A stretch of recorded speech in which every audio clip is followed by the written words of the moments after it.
안녕하십니까? 오늘은 원죄론과 대속론이라는 제목으로 말씀을 나누고자 합니다. 먼저 레위기 16장 8절에서 10절을 보겠습니다.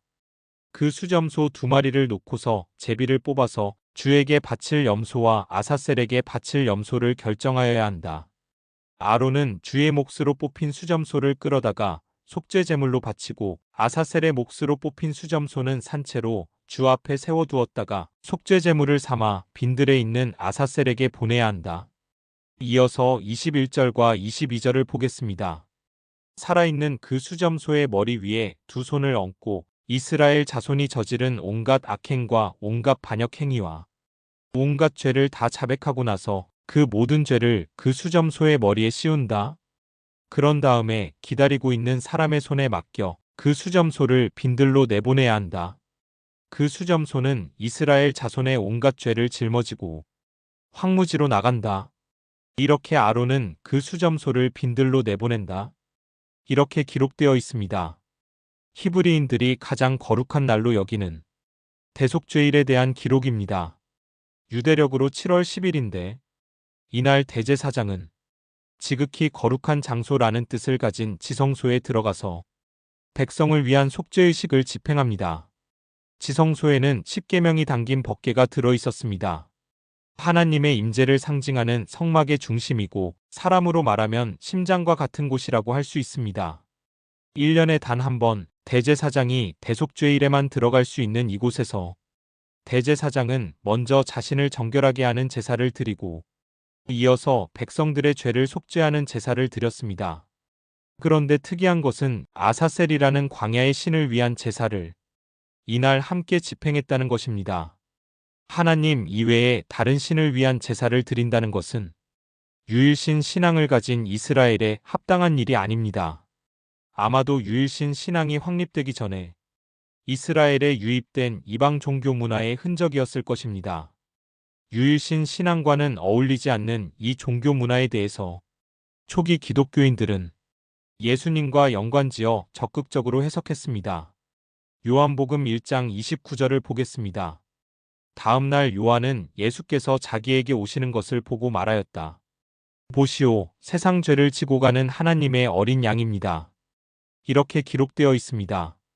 아사셀을 위해 구별해 놓은 염소가 이스라엘 백성들의 죄를 모두 짊어지고 광야로 보내졌듯이 예수님은 하나님의 어린 양이 되어 세상 만민의 죄를 모두 짊어지고 광야와 같은 세상 한가운데로 보내지셨노라고 요한 공동체 사람들은 해석한 것입니다. 예수님의 삶과 죽으심을 인류를 위한 대속으로 해석한 것인데 이 내용과 관련해서 보충 설명을 좀 드려야 할 것 같습니다. 지난 강해에서 현대 진보 신학자 중에서는 대속 사상을 지지하는 학자가 거의 없다는 말씀을 드렸는데 그렇다면 대속론의 전제가 되는 원죄 개념은 어떻게 보아야 할까요? 원죄론은 대속론, 삼위일체론과 함께 보수 정통 기독교의 핵심 교리입니다. 원죄란 에덴 동산에서 아담과 하와가 선악과를 따먹은 불순종의 죄가 인류 전체에게 유전적으로 이어지는 것이라고 배웠을 것입니다. 그러나 창세기 1장부터 11장까지는 실제로 일어난 역사적 사실이 아니라 세상과 인류의 기원을 설명하기 위한 신화입니다. 그러니까 아담과 하와는 역사적으로 실존했던 인물이 아니라 창세 신화에서 인류의 대표로 설정된 신화적 설정 인물입니다. 예를 들어 2016년 KBS에서 방영된 드라마 태양의 후예를 떠올려 보십시오. 주인공 유시진 대위와 의사 강모연은 많은 이들에게 큰 호감을 얻었지만 그들은 현실의 인물이 아니라 배우가 연기한 극중 캐릭터일 뿐입니다. 그러니까 유시진이나 강모연이 지금도 살아있는가, 지금은 어디서 무얼 하고 사는가, 우르크라는 나라는 어떻게 되었는가 라는 질문들은 할 필요가 없는 것입니다. 그 드라마를 통해서 작가가 하고 싶은 말이 무엇인가, 그리고 그 드라마를 본 사람들이 무엇을 느꼈는가, 또는 어떤 재미와 감동을 느꼈는가 라는 것이 중요한 것입니다. 역사적 기록이 아니라 신화적 서술인 창세기에서 아담이 지은 죄가 전체 인류에게 유전적으로 이어졌다는 원죄라는 교리는 신화와 역사를 구분할 수 없었던 옛사람들이 신화를 역사로 오해해서 잘못 만들어낸 무지의 산물일 뿐입니다. 성서에는 구약과 신약을 막론하고 원죄라는 단어가 전혀 등장하지 않습니다. 원죄로는 서기 4세기 후반에 와서야 아우구스티누스에 의해 신학적으로 확립된 이론입니다. 인간은 날 때부터 죄를 안고 태어나기에 아무리 성인군자라 하더라도 스스로는 죄를 씻을 수 없으며 죄 없는 하나님의 아들 예수님의 대속에 의해서만 구원을 받을 수 있다는 것이 원죄론과 대속론 그리고 삼위일체론 이 세 교리에 의해 형성된 기독교의 전통적인 구원관입니다. 이 비합리적인 교리가 서기 4세기 이후 천여 년 동안 기독교의 핵심 교리로 인정받아 왔습니다.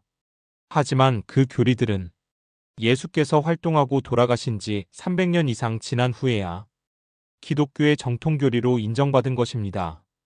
그리고 그 정통교리라는 것도 기독교의 자체적인 연구와 논의에 의해 결정된 것이 아니라 로마 황제 콘스탄티누스가 늙은 로마 제국의 수명을 연장하기 위해 강제로 제국 전역에 있는 주교들을 소환해서 니케아 회의를 열어 자기에게 유리한 결론을 내리도록 압박을 가해 결정된 교리입니다.